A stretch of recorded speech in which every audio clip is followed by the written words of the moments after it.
Ahmed. In the first appearance, Hadhrat Muhammad Mustafa sallallahu alaihi wasallam, peace be upon him, was permitted the use of sword against sword, as I already explained.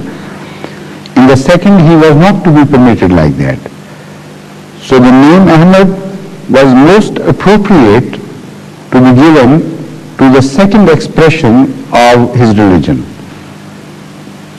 And also, when you read some writings of the old Muslim scholars and saintly people, you come to realize that it was also prophesied by earlier saints that the second name of Islam in the latter days would be Ahmadiyyat. Because, for instance, Hazrat Mujaddid Alif Sani, the reformer who appeared at the beginning of the second 1,000 years, after 1,000 years had passed from the time of Hazrat Muhammad Mustafa sallallahu alaihi wasallam, the great saint who appeared in Islam to reform Islam is called by the name of Mujaddid Alif Sani, the reformer of the second 1,000 years. He says he saw in a vision, and he mentioned it in one of his books, that as prophecy later on, drawing his inference from his vision, he says that a time would come when Muhammadiyat would ascend from this earth, and in its place Ahmadiyyat would be enforced, and the Muhammadiyat would rise to Ahadiyat, that is the unity of God. And the relationship between, the same relationship between, which was once between Muhammad and his master, would now be between Ahmad and his master Muhammad, that is Ahmadiyyat and Muhammadiyat. So in that strange prophecy, obviously it was mentioned that the second name of the community which would appear in Islam, which would be truly representative of Hazrat Muhammad Mustafa sallallahu alaihi wasallam, would be Ahmadiyyat. So Hazrat Masih Maud has himself mentioned these reasons. I don't remember naming very Sami, but he has mentioned the reason why he gave this name to his community. And the fundamental thing is that which I have already mentioned, that this was the second name of Hazrat Muhammad Mustafa sallallahu alaihi wasallam.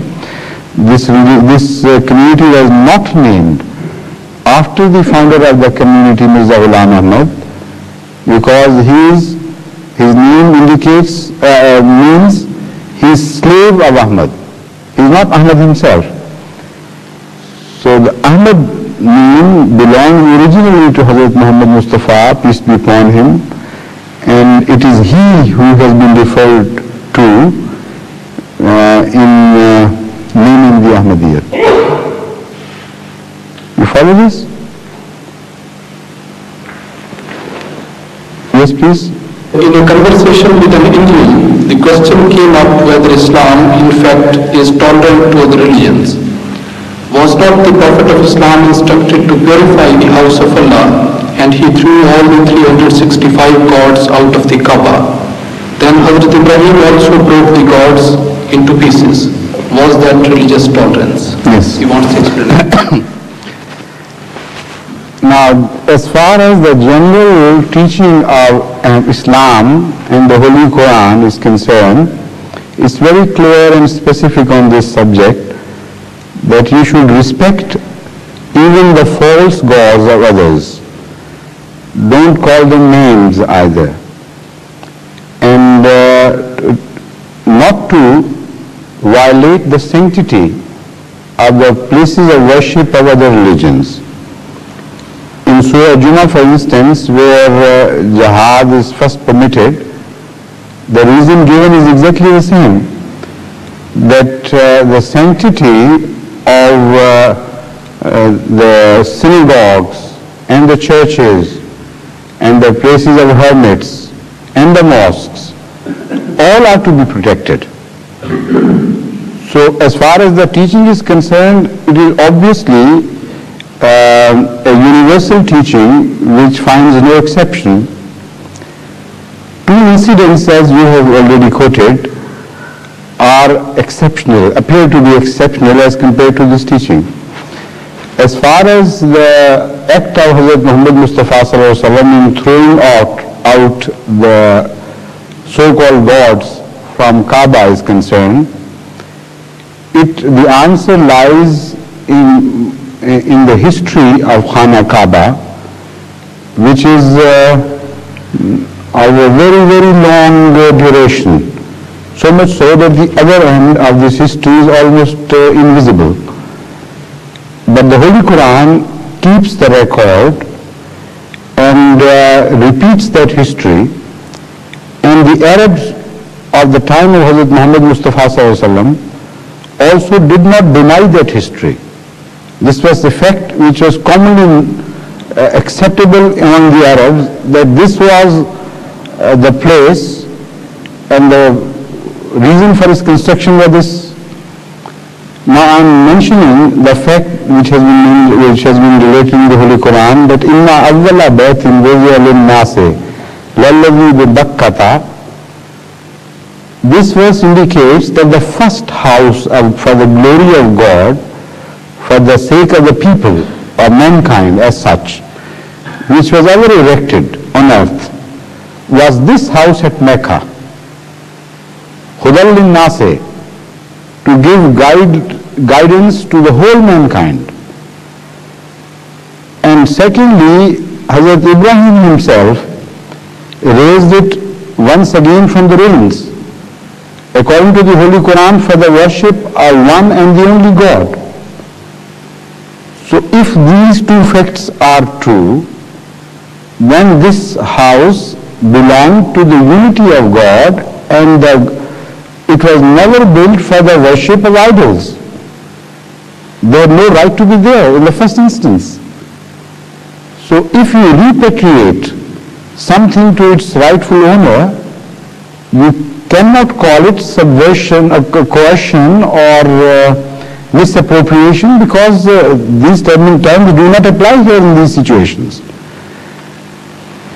This is why there has been going on debate between various religions, that this place belongs to us and not to you, and this belongs to you and not to us, and so on and so forth, because they go back to history and claim that this is the place which originally belonged to us but was captured later on by you. Now, if you go into this debate, this would be a never-ending debate, and it would have a bad reflection on this issue as well.